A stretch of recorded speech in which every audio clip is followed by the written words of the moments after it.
PGT is back! Ang pinakamalaking reality talent competition sa telebisyon na Pilipinas Got Talent magbabalik na. Kumpirmado na muling magbabalik ang Pilipinas Got Talent Season 7 sa Kapamilya Network na originally ay hosted ni na Luis Manzano at Billy Crawford, gayon din ni Tony Gonzaga.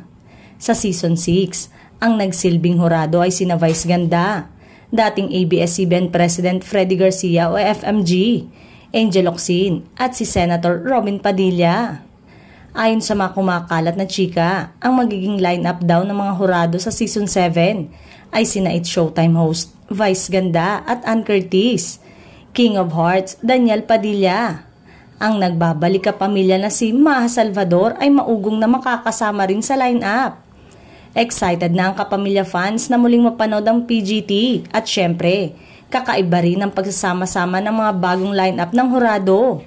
Kumpirmasyon sa pamunuan ng ABS-CBN tungkol dito. Hindi pa rin nagbibigay ng reaksyon ang mga nabanggit na artist kaugnay nito. Ang huling season ng PGT ay ipinalabas noong 2018 kung saan lumabas ang spiral pole dancer na si Cristel de Catalina bilang grand winner. Kamakailan, isang lokal na spin-off ng franchise ng Got Talent Battle of the Judges na ipinalabas sa GMA noong 2023 na nagpapataas ng competitive landscape para sa mga talent show sa bansa.